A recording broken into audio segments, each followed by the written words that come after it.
갈라디아서 1장 6절에서 10절까지 말씀, 저와 여러분이 번갈아가면서 읽겠습니다. 여러분을 그리스도의 은혜 안으로 불러주신 분에게서 여러분이 그렇게도 빨리 떠나 다른 복음으로 넘어가는 데는 나는 놀라지 않을 수 없습니다. 실제로 다른 복음이 있는 것은 아닙니다. 다만 몇몇 사람이 여러분을 교란시켜서 그리스도의 복음을 왜곡시키려고 하는 것뿐입니다. 그러나 우리들이나 또는 하늘에서 온 천사일지라도 우리가 여러분에게 전한 것과 다른 복음을 여러분에게 전한다면 마땅히 저주를 받아야 합니다.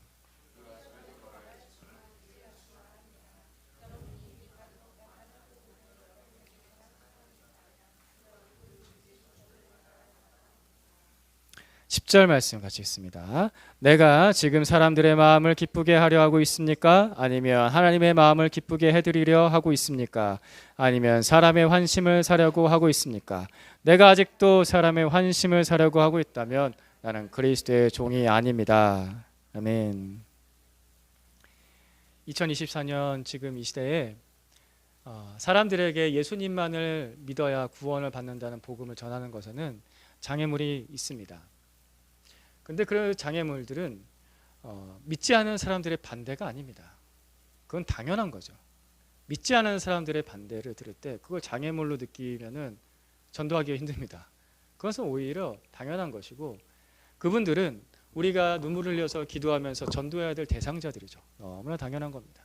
원래 그렇습니다. 근데 진짜 장애물은 뭐냐면은 믿지 않은 사람들의 반대가 아니라 복음의 장애물은 비슷하지만 다른 복음입니다. 비슷한데 다른 거예요. 문제는 그 비슷하지만 다른 복음이 어디 안에 있냐면 교회 안에 있다는 겁니다. 이 다른 복음은 예수님만이 아니라 다른 구원을 그 예수님만으로 구원받는다는 복음에 자꾸 섞는 거예요. 그래서 비슷하지만 다릅니다. 가장 대표적인 비슷하지만 다른 복음은 교회 문화입니다. 교회 문화로 옷 입는 것, 이것이 이 시대의 가장 대표적인 다른 복음입니다. 예수 그리스도로 옷 입지 않고 교회 문화로 옷 입는 겁니다. 주일에는 교회 문화로 옷 입어요. 그래서 나는 그리스도인입니다. 나는 교회 다닙니다. 나는 집사입니다. 장로입니다. 권사입니다. 나는 목사입니다. 라고 합니다. 그런데 주중으로 돌아가서는 교회 문화의 옷을 벗어버려요. 교인이었던 그 옷을 벗어버리고 세상 문화로 다시 옷 입어요. 그래서 멤버 갈아입기가 편해요. 문화거든요. 그냥 교회 문화, 여기에 적응하면 되는 거예요. 교회 상황에 적응하면 되는 거예요. 적응해서 같이 찬양 부르고, 같이 기도할 때 기도하고, 예배 드릴 때 예배 드리고, 목사님 말씀 들을 때 듣고, 헌금할 때 헌금하고, 봉사할 때 하고, 이건 쉬워요. 이렇게 한번 입었다가 세상 나가서는 죄도 짓고 거짓말도 하고 술도 마시고 담배도 피고 예수 안 믿는 척, 나는 교회 안 다니는 척, 당신과 똑같다, 그래서 나를 차별하지 말아라, 나를 기독교인으로 그렇게 오해하지 말아라 하면서 세상 문화로 갈아입고서 그렇게 살아요. 그래도 구원받았다고 하는 거, 이것이 다른 복음입니다. 비슷하지만 다른 복음. 그래서 이 다른 복음은 예수님만을 믿는 것에 따라오는 비난과 핍박을 아주 편리하게 피할 수 있습니다. 그래서 편한 복음이죠. 그렇게까지 예수님 열심히 안 믿어도 돼. 왜 이렇게 헌신을 하려고 해? 세상에서도 좀 잘 맞춰서 살아야지. 거짓말도 좀 하고. 주일날 꼭 그렇게 교회 가야 돼? 가야지. 가긴 가는데 가끔씩 빠져도 괜찮잖아. 아니, 내가 이렇게 힘들고 어렵게까지 교회 다니면서 예수를 믿어야 되는 거야? 그러려고 내가 종교생활 하는 거야? 내가 좀 편하게 종교생활 하면 안 돼? 전도하고 양육하면서 느끼는 가장 큰 장애물은 안 믿는 게 아닙니다. 적당히 믿는 것입니다. 이와 같은 다른 복음은 지금도 있고 2000년 전에도 있었다는 거예요. 계속 있었어요. 계속. 사도 바울도 전도하고 양육하면서 이 다른 복음과 치열하게 싸웠습니다. 왜냐하면 그 다른 복음 때문에 하나님의 그 은혜가, 그 구원이 헛되게 되고, 그 다른 복음 때문에 예수 그리스도께서 나 때문에 십자가에서 죽으셨다는 게 그게 헛되게 되는 거예요. 사도 바울은 그걸 견딜 수 없었어요. 그래서 그 다른 복음으로 구원을 받을 수가 없거든요. 그래서 8절 말씀에 이렇게 말을 합니다. 사도 바울이 갈라디아의 여러 교회들에게 이렇게 말을 하죠. 그러나 같이 봅니다. 시작. 그러나 우리들이나 또는 하늘에서 온 천사일지라도 우리가 여러분에게 전한 것과 다른 복음을 여러분에게 전한다면 마땅히 저주를 받아야 합니다. 말 세지 않아요? 이거 엄청 세요. 우리가 전한 것과 다른 복음을 전한다면은 마땅히, 이건 반드시란 뜻이죠. 저주를 받아야 됩니다. 다른 복음도 복음이잖아요. 그러니까 괜찮지 않아요?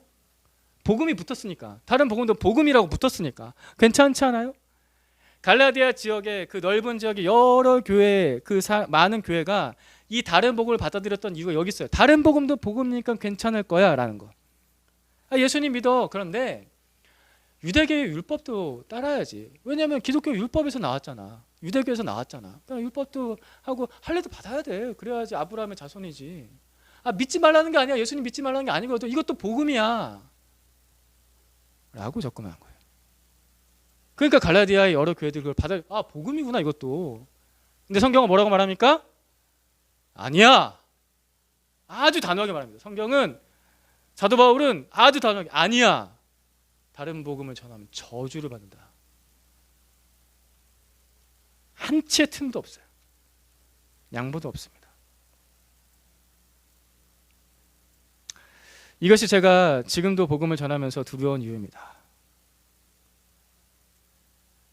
목사에게 바른 복음을 전해야 되는데 바른 복음이 아니라 다른 복음 전하고 있지 않나 라고 두려울 때가 많습니다. 내가 정말 예수님의 복음 전하고 있나? 나도 편하고 싶어서 섞인 복음, 편안한 복음, 사람은 귀에 듣기에 좋은 복음 전하고 있지 않나? 사랑하는 형제자매 여러분, 제가 만약에 혹시라도 다른 복음을 전하면요 8절처럼 저한테 말씀해 주셔야 돼요. 목사님, 다른 복음 전하면 저주받습니다. 그래서 제가 정신 차리면 다행인 거고, 정신 안 차리면 파면을 시켜야죠. 근데 여러분, 이 말을 할 수 있으려면요 일단 무게가 엄청나게 무겁잖아요. 이 말을 할 수 있으면 뭐가 필요할까요?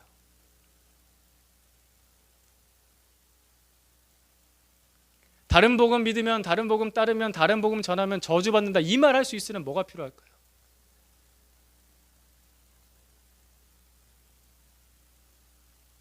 사랑이 필요합니다. 깊은 사랑이 필요합니다. 사랑이 없으면요 구원을 받든 저주를 받든 관계없어요. 저 사람이 구원 받든 말든 무슨 상관이야 나랑. 내가 저 사람을 사랑하지 않는데, 관심이 없는데. 사실 이 갈라디아 지역에 사도 바울이 1차 전도 여행 때 들렸던 지역들이 대부분인데, 사도 바울이 그 지역에 오랜 기간 동안 머물지 않았습니다. 짤막짤막하게 머물 수밖에 없었어요. 계속해서 핍박이 이어졌기 때문에 돌맞고 피하고, 핍박받아서 피하고, 복음 잠깐 전하고 피하고, 다시 돌아와서 야 그래도 너는 예수 잘 믿어야 돼 하면서 다시 돌아와서 안디옥 이제 돌아와서 이제 다시 점검하고 2차 전도 여행 또 갔던 건데, 그러니까 잠깐밖에 머물지 않았다고요. 그러면은 뭐 정이 들은다면 뭐 얼마나 들었겠어요? 그렇게 정이 많이 안 들었을 거예요. 그래서 기껏 내가 핍박받으면서까지 복음 전했는데 뭐야 금방 떠나버렸어? 싸가지가 없네 이러면서 모른 척 했을 수도 있어요. 그럴 수가 없었다고요. 사랑 때문에. 부모가 사랑하는 자녀가 잘못하면 그 자녀를 책망하듯이 우리 예수님께서는 사랑하는 자를 책망하여 징계하십니다. 그죠? 요한계시록 3장 19절 말씀에 나는 내가 사랑하는 자를 책망하여 징계하노니. 똑같이 교회도 사랑하는 형제자매를 책망하는 겁니다. 그래서 바울은 갈라디아 여러 교회 편지하면서 너무나 강력한 단어를 쓰면서 경고를 합니다. 저주라는 단어를 쓰면서까지. 왜 그랬다고요? 너무나 깊이 사랑해서, 그 마음의 사랑으로 불타고 있어서. 그래서 갈라디아서 뒷부분에 4장에 보면 이런 말씀이 나옵니다. 4장 19절에서 20절까지 말씀. 19절 말씀 먼저 읽어주시죠. 시작. 나의 자녀 여러분,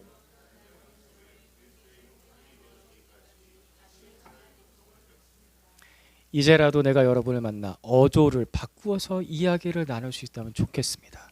나는 여러분의 일을 어떻게 하면 좋을지 당황하고 있습니다. 그죠? 이게 그냥 막 화나서 하는 얘기가 아닌 거예요. 기분 나빠서 하는 얘기가 아닌 거예요. 너무나 사랑해서 하는 얘기인 거예요. 나의 자녀예요, 여러분. 다시 해산하는 고통을 겪습니다. 내가 이 어조를 바꾸어서 말할 수 있다면 너무나 좋겠는데 나는 여러분에 대해서 어떻게 해야 될지 내가 너무 당황하고 있어요.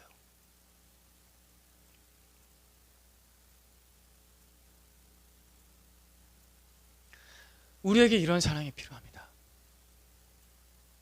그냥 좋게 좋게 넘어간다고 해서 다 좋은 게 아닌 거죠. 이 시대는 다른 복음이 너무나 많은 시대예요. 그래서 아무리 우리가 공동체로 모여서 같이 예배드리고 양육을 한다고 할지라도 어느 순간 모르게 다른 복음에 빠지고 사람 듣기 편한 복음에 빠지고 그럴 수 있습니다. 그때 우리에게 이런 태도가 필요합니다. 사랑하기 때문에 바른 말을 해줄 수 있는 것. 사랑하기 때문에 책망할 수 있는 것.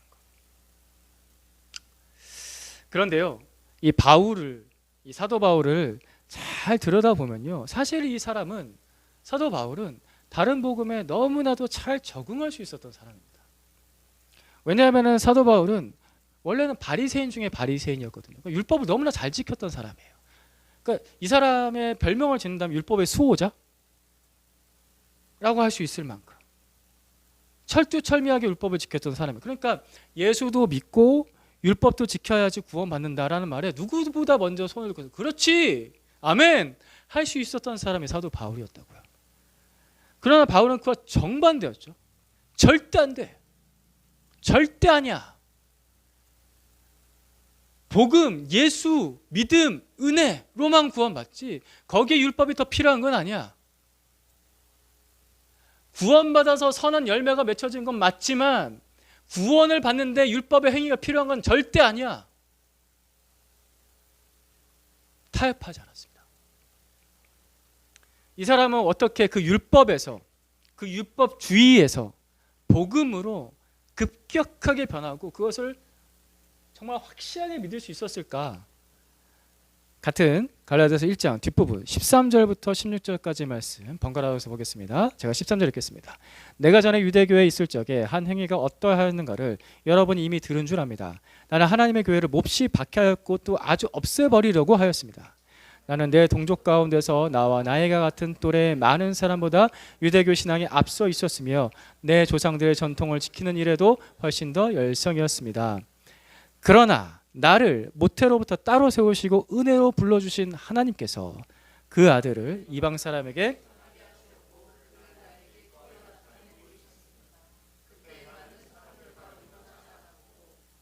바울은 유대교 그 율법주의를 지키고 수호하기 위해서 하나님의 교회를 몹시 박해했습니다. 예수 그리스도의 교회를 없애버리려고까지 했습니다. 실제로 바울의 손에 죽은 사람들이 있었습니다. 순교한 사람들까지 있었다고요. 그런데 그런 바울을 하나님께서 은혜로 불러주셨습니다. 그 핍박자 바울, 살인자 바울에게 그의 아들 예수 그리스도를 나타내 보여주셨습니다. 바울은 자신을 은혜로 불러주신 하나님 앞에 있었던 거예요. 죄인인데, 심지어 핍박자인데, 살인자인데 나를 은혜로 불러주신 거예요. 그 은혜로 불러주신 하나님 앞에서 바울은 율법과는 다른 복음의 막강한 능력을 경험한 겁니다. 바울이 율법을 엄청나게 열심히 지켰다고요. 근데 율법 준수로 하나님께 나아가려고 하는데 가까이 갈 수가 없어요. 율법을 지키면 지킬수록 뭘 느끼냐면은 깊은 나의 죄, 해결할 수 없는 나의 죄. 그러니까 더 열심히 지켜야 돼. 저주를 받지 않고 심판을 받지 않으려면 이 두려움에서 벗어나려면 내 율법을 더 열심히 지켜야 돼. 항상 거기서 쳇바퀴처럼 돌았는데 그런 나에게, 그런 바울에게 예수 그리스도께서 찾아오셔서 나에게 찾아오셔서 하나님 앞으로 이끌어 주셔서 하나님의 자녀 삼아 주신 거예요. 이 큰 차이가, 이 큰 변화가 그 인생 가운데 이루어진 거예요. 내가 하나님 앞으로 나가라고 너무나도 노력했는데 안 됐는데 예수님께서 나에게 한 번에 오셔서 나를 하나님의 자녀로 삼아주셨다. 이 큰 차이가, 바울의 노력으로는 절대 될 수 없었던 그 차이가 한 번에 이루어졌는데 나를 그의 은혜 안으로 불러주신 하나님 때문에, 나를 그리스도의 은혜 안으로 불러주신 하나님 때문에. 그래서 바울이 이 복음을 확실하게 믿었고 율법과는 타협을 할 수 없었던 거예요. 다른 섞은 복음은 무슨 헛소리야 라고 할 수 있었던 겁니다. 사랑하는 형제자매 여러분, 여러분 이 자리에 어떻게 나오셨습니까? 나의 의지와 결단과 노력으로 나오셨습니까? 아니면 하나님께서 나를 그분의 은혜 안으로 불러주셨기 때문에 여기에 나왔습니까? 내가 이 자리에 예배당에 있는 것뿐만 아니라 내가 지금 이 순간에 여기까지 살아온 그 모든 여정들이 내 노력과 내 의지와 내 결단으로 된 것입니까? 아니면 하나님께서 나를 예수 그리스도 안에 있는 그 은혜 안으로 불러주셨기 때문에 내가 여기까지 나왔습니까?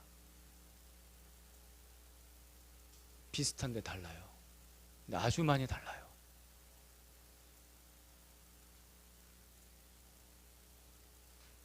우리 안에 있는 여러 가지 다른 복음의 목소리는 잠잠하게 하십시오.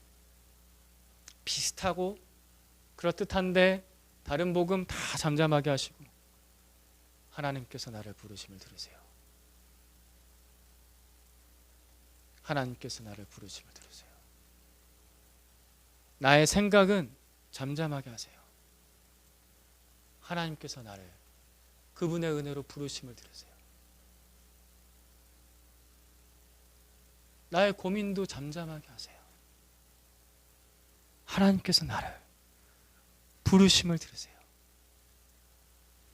나의 여러 가지 복잡한 계산, 미래에 대한 걱정 잠잠하게 하세요.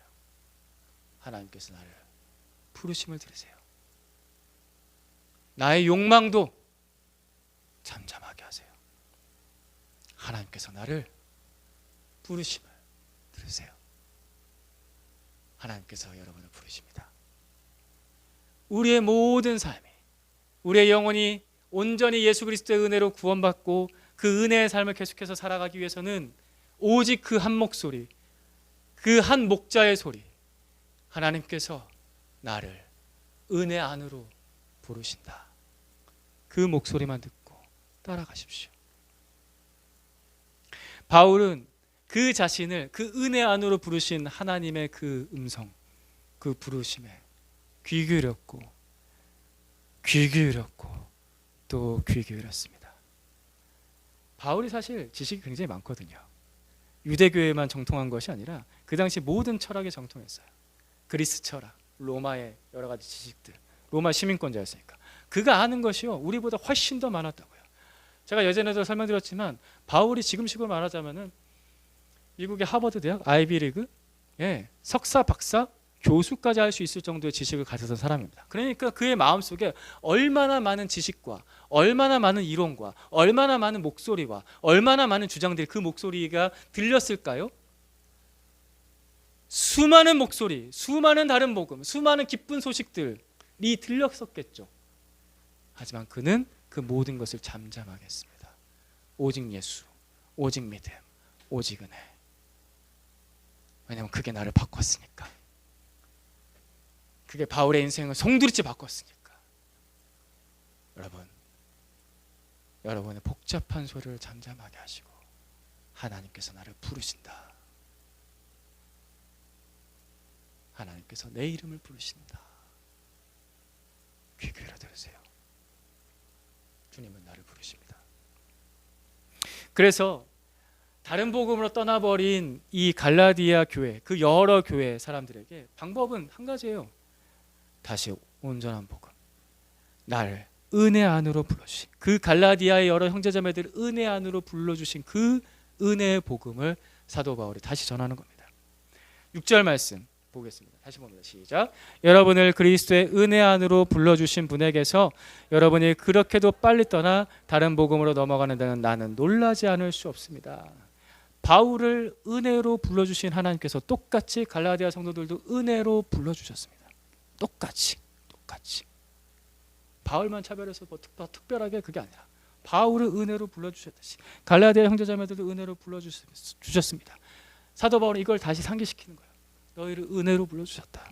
그런데 바울은 그 은혜로 불러주신 하나님의 복음 앞에서 평생 머물렀습니다. 평생 죽을 때까지, 순교할 때까지. 근데 바울은 놀라지 않을 수밖에 없는 게 갈라디아 성도들은 너무나 빨리 떠나버린 거예요. 그러니까 이게 놀랐다. 다른 말로 뭐로 표현했을까요? 경악을 했다. 어떻게 그럴 수 있어? 바울은 너무나 이게 화가 나고 어찌할 바를 모르겠고 놀랐던 겁니다. 근데 이 차이가 어떻게 생겼을까라는 겁니다. 이 차이가 도대체 어떻게 생겼을까? 사실 이 차이가 이때만 있는 게 아니라 지금도 있잖아요. 그죠? 지금도 있어요. 이 차이는 도대체 어떻게 생겼을까요? 우리가 그래서 사도 바울의 삶을 좀 더 생각해 보겠습니다. 사도 바울의 삶을 좀 더 생각해 볼 때 가장 좋은 성경책 중에 한 권이 뭐냐면 사도행전입니다. 여러분 사도행전에 보면은 사도 바울의 삶이 많이 기록되어 있죠. 많은 부분에서 물론 베드로의 이야기도 있고 뭐 바나바의 이야기도 있고 빌립의 이야기도 있고 많은 사람의 이야기인데 후반부로 갈수록 거의 사도 바울의 이야기잖아요. 사도 바울의 얘기가 사도행전 28장에 많은 부분을 차지하고 있는데 그 중에서 사도 바울의 인생 이야기 중에서 똑같은 이야기가 9장에도 기록되고 22장에도 기록되고 26장에도 기록되어 있습니다. 사도행전 28장 중에 무려 3장에 사도 바울의 똑같은 이야기가 9장과 22장과 26장에 요약본도 아니에요. 다 길게 기록되어 있어요. 굉장히 길게 기록되어 있는데 그게 뭘까요?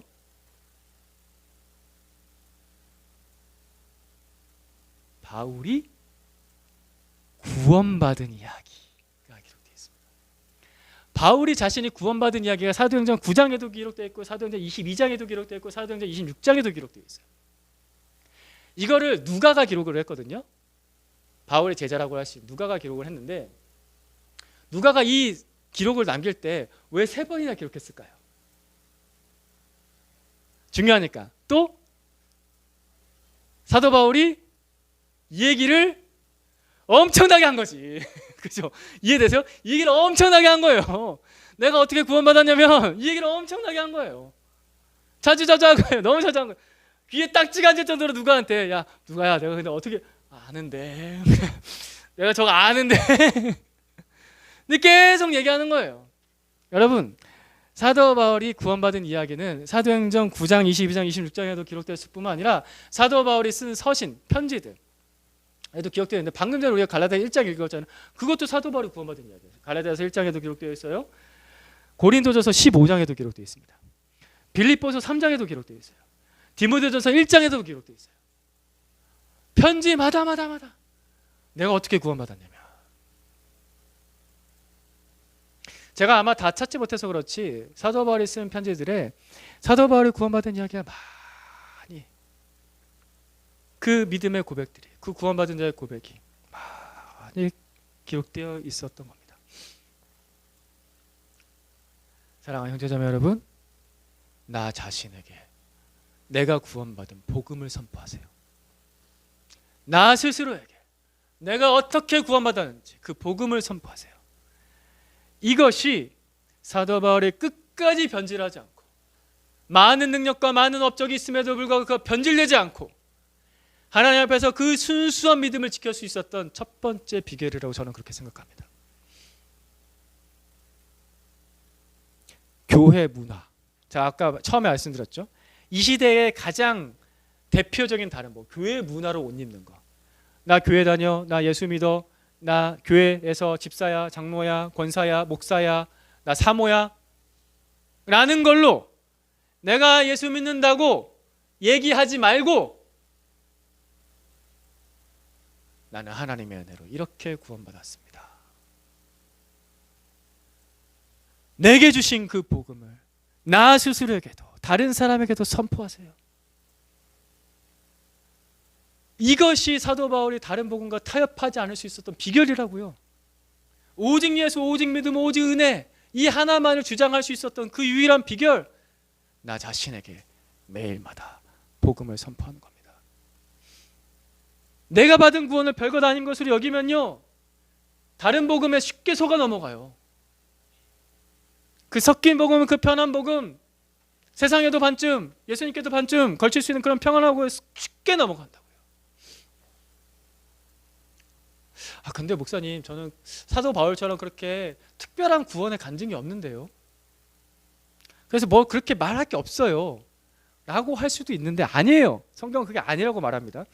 바울을 구원으로 불러주신 하나님의 은혜랑 갈라디아 그 형제자매들을 구원으로 불러주신 하나님의 은혜가 달라요? 바울은 전혀 그렇게 얘기하고 있지 않아요. 6절 말씀 다시 또 볼까요? 시작. 여러분을 그리스도의 은혜 안으로 불러주신 분에게서, 아멘, 여러분을 그리스도의 은혜 안으로 불러주신 분에게서, 나를 은혜 안으로 불러주신 하나님, 여러분을 은혜 안으로 불러주신 하나님 똑같다고요. 똑같아요. 하나님의 은혜가 무한대잖아요. 근데 하나님의 은혜가 무한대인데 바울한테는 무한대 주시고 갈라디아 성도한테 무한대 마이너스 100 이렇게 주셨을까요? 아니라고요. 하나님의 사랑과 하나님은 늘 무한대예요. 그거 똑같이 주세요. 자, 근데 물론 차이가 있어요. 무슨 차이가 있을까?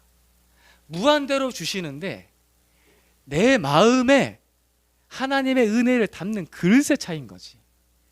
여러분, 이게 이해가 되시면 이거 잘 이해하셔야 돼요. 하나님의 은혜는 늘 무한대로 부어주세요. 근데 내가 마음에 담는 게 이 그릇의 차이가 있다고요. 거기서 내가 느끼는 은혜가 차이가 생기는 거예요. 자, 근데 똑같아요. 바울은 왜 그렇게 많이 받았을까? 그 은혜 앞에 날마다 서는 거예요. 마음의 그 방향을 하나님 앞에, 그 내가 구원받은 그 은혜 앞에 날마다 서면서 하나님께서 그 마음의 그릇을 빚어주실 때 계속 넓어지는 거지. 내 마음의 그릇을 하나님의 그 은혜의 손길에 맡길 때 계속해서 넓어지는 거예요. 과거에만 구원받았나? 매일매일 구원받지? 그러니까 바울이 구원받은 은혜가 계속해서 넓어지는, 그 마음의 그릇이 계속 넓어지니까 거기서 차이가 생겨요. 날마다 나에게 내가 받은 구원의 복음을 선포하세요. 내 마음의 그릇이 계속해서 넓어지도록. 옛날에만 구원받아서 그래서 너무 좋았어, 그게 아니라 내가 날마다 구원받은 그 은혜로 내 마음의 그릇이 계속해서 넓어지고 그게 차고 넘치고 계속해서 넓어질 수 있도록. 이것이 세상에 물들지 않는 그리스도인의 정체성을 가질 수 있는 비결입니다. 이거 안 하니까 계속해서 내 마음의 그릇이 좁아지고 내가 받은 구원이 별거 아닌 것 같아. 그러니까 다른 복음에 속아 넘어가는 거예요. 죄를 이기는 능력은 여기 있습니다. 내 마음에 하나님의 은혜로, 그 구원받은 은혜로 계속해서 넓어지는 거예요. 따라봅시다. 날마다 나 자신에게 복음을 선포하자. 날마다 나 자신에게 복음을 선포하자. 한 번 더 따라합시다. 나를 그리스도의 은혜 안으로 부르신 하나님, 나를 그리스도의 은혜 안으로 부르신 하나님. 아멘. 우리가 날마다 기도하고 말씀 읽는 거, 나를 그리스도의 은혜 안으로 부르신 그 복음을 또 들으려고 하는 겁니다. 뭐 기도하면서 특별한 응답을 받고 지혜를 얻고 삶에서 뭔가 문제가 잘 풀리고, 그거는 내가 받는 은혜의 100분의 1, 1000분의 1, 만분의 1밖에 안 돼요. 그건 부수적인 거예요. 매일마다 말씀 묵상하고 기도하는 중요한 이유, 나를 그리스도의 은혜 안으로 부르신 그 하나님의 음성을 또 듣고 싶어서.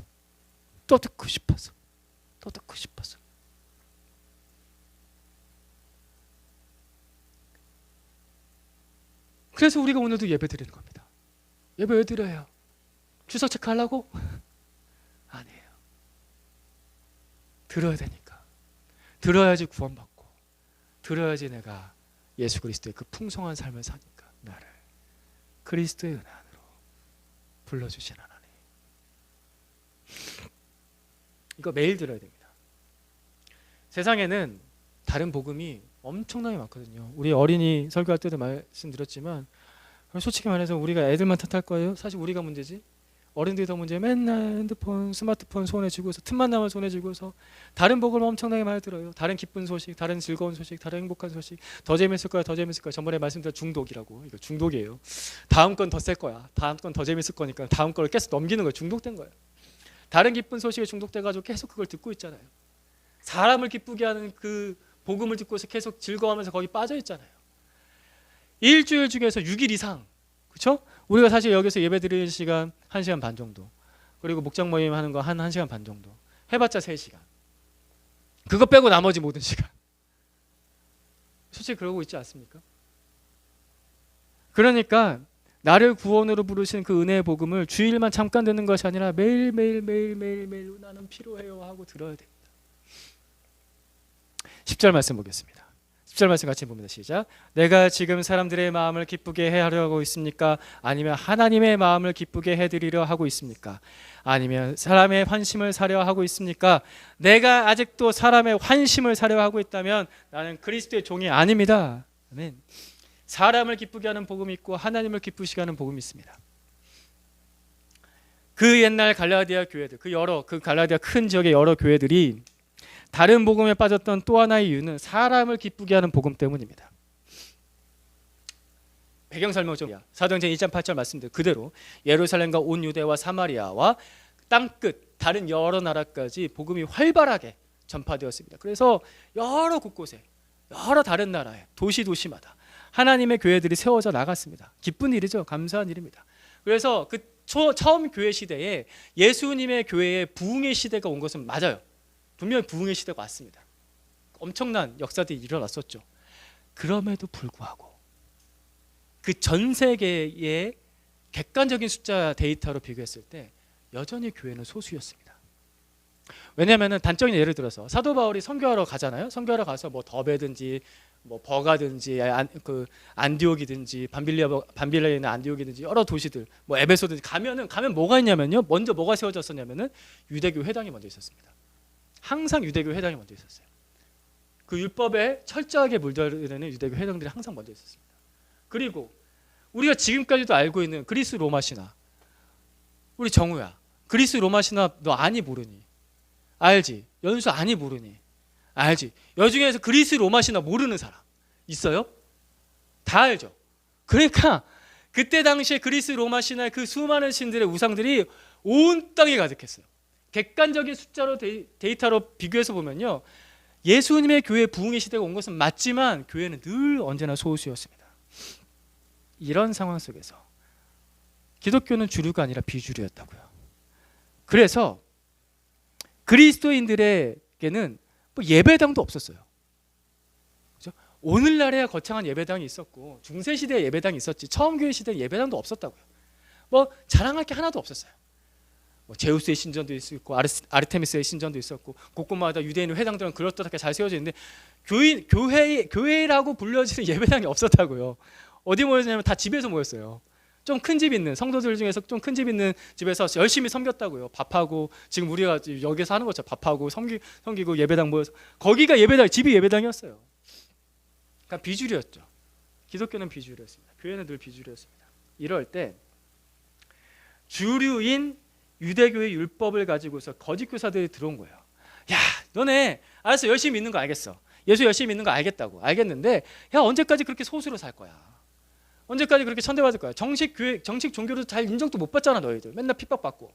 그러니까 사실 우리가 같은 뿌리잖아, 유대교랑. 그러니까 같은 뿌리니까 유대교랑 같이 손잡자. 아, 예수 믿지 말라는 거 아니야. 예수 믿는데 유대교랑 손잡자고. 그러면은 너희도 좋고 우리도 좋고 서로 좋지 않아? 이게 사람을 기쁘게 하는 복음이었습니다. 그러니까 예수의 옷도 반쯤 걸쳐요. 유대교의 옷도 반쯤 걸치는 거예요. 오늘날식으로 바꿔볼게요. 예수의 옷도 반쯤 걸쳐요. 그러니까 세상에서 인정받을 수 있는 다른 옷도 반쯤 걸치는 거예요. 그래서 나 자신을 포함해서 여러 사람들을 그래서 같이 기쁘게 할 수 있는 그런 편안한 복음, 그거 믿자고요. 그러면은 서로 좋잖아요. 갈라디아 교회가 그렇게 해서 복음을 받아들인 거예요. 다른 복음을. 이게 그때도 있었고 지금도 있죠. 야고보서 4장 8절 말씀 같이 보겠습니다. 같이 보면 시작. 하나님께로 가까이 가십시오. 그리하면 하나님께서 가까이 오실 것입니다. 죄인들이여 손을 깨끗이 하십시오. 두 마음을 품은 사람들이여 마음을 순결하게 하십시오. 아멘. 두 마음을 품은 사람들이여 마음을 순결하게 하십시오. 마음을 순결하게 어떻게 할까요? 두 마음이 아니라 한 마음이 되면 되는 거죠. 사람들이 복음을 들어도 회심하지 못하는 가장 큰 이유 중에 하나가 뭐냐면은 예수님과 세상에 반쯤 걸친 마음 때문이에요. 복음은 듣긴 들었어요. 아, 이게 맞는 것 같긴 같아요. 근데 회심이 잘 안 돼. 세상에도 반쯤 걸치고 예수님께서 반쯤 걸치고 하나님의 역사는 일어나지 않습니다. 그리스도인이 성장하지 못하고 퇴보하는 이유도 세상에도 반쯤 걸치고 예수님께도 반쯤 걸치고 성장을 할 수가 없어요. 사랑하는 형제자매 여러분, 사람에게 인정받지 못한 거 두려워하지 마십시오. 세상에서 인정받지 못한 거 두려워하지 마십시오. 그거 두려워하면 나중에 핍박받으면 어떻게 예수 믿을 거예요? 요즘 세계 정세를 보십니까? 뉴스를 잘 보고 계십니까? 좋지 않습니다. 계속해서 안 좋은 사인들이 오고 있습니다. 그래서 우리 교회 5번째 기도 제목이 뭐예요? 우리와 다음 세대를 예수 그리스도의 평화로 다스려 주십시오. 제가 이 기도 제목 왜 냈냐면은 뉴스를 보면 볼수록 세상이 정말 끝을 향해 가고 있는 게 보입니다. 우리 아이들과 우리 아이들의 다음 세대들이 어떻게 예수 잘 믿으면서 잘 살 수 있을지 늘 걱정이 됩니다. 그러니까 이게 우리가 기도해야 될 제목이에요. 기도하러 나와 있거든요. 사도 바울도 평안하게 예수 잘 믿을 수 있도록 기도해라. 워낙에 핍박이 많던 시대니까. 그때도 그리고 지금도 그렇고요. 핍박이 오면 어떻게 예수 믿을 거예요? 사람에게 인정받지 못하는 거 두려워하면 핍박이 오면 어떻게 예수 믿을 거냐고요. 세상에서 인정받지 못하는 거 두려워하면 어떻게 믿을 거예요? 예수 믿을 거예요. 어떻게? 여러분, 그거 다 잠깐 지나가는 안개입니다.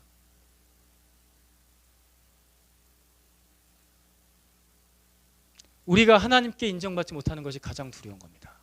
그건 영원하거든요. 영원한 형벌로 이어져요.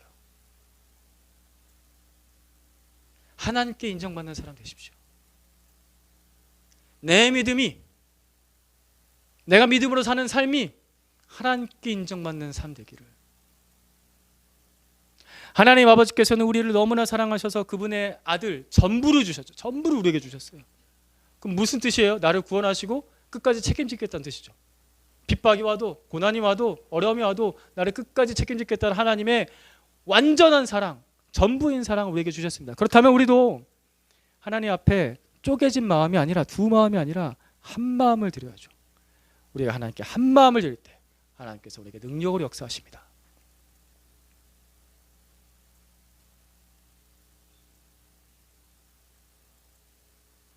두 마음 품지 말고 한 마음 품으세요. 반쪽반쪽 걸치는 거 복음 아닙니다. 한 마음. 하나님도 나에게 한 마음. 나도 주님께 한 마음. 우리 주님 나에게 한 마음 주셨듯이 나도 주님께 한 마음 드리는 겁니다. 우리 같이 불렀던 찬송가 488장 1절 한번 같이 읽어볼 거예요. 시작. 이 몸의 소망 무언가 우리 주 예수뿐일세. 우리 주 예수밖에는 이들이 아주 없도다. 주 나의 반석이시니 그 위에 내가 서리라. 그 위에 내가 서리라. 4절도 읽어봅시다. 바라던 천국 올라가 하나님 앞에 배울 때 구주의 의를 힘입어 어여시 바로 서리라. 주 나의 반석이시니 그 위에 내가 서리라. 그 위에 내가 서리라. 우리 주님 앞에 설 때, 하나님 앞에 설 때 뭘로 설까요?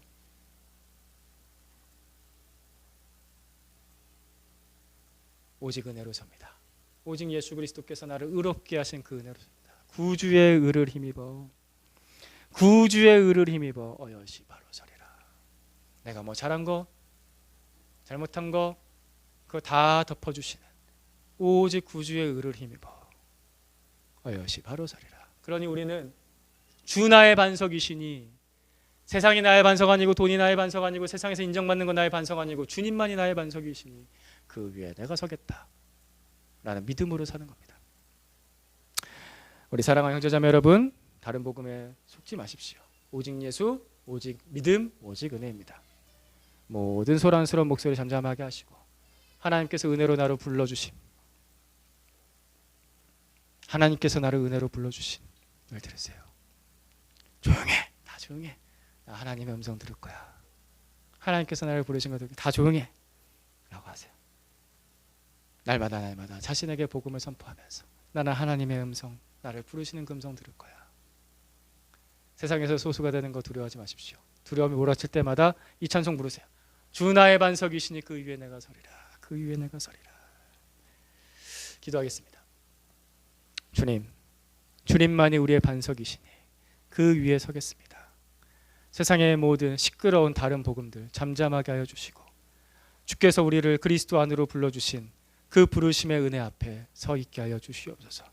날마다 우리 자신에게 들려주시는 하나님의 복음을 듣게 하여 주시옵소서.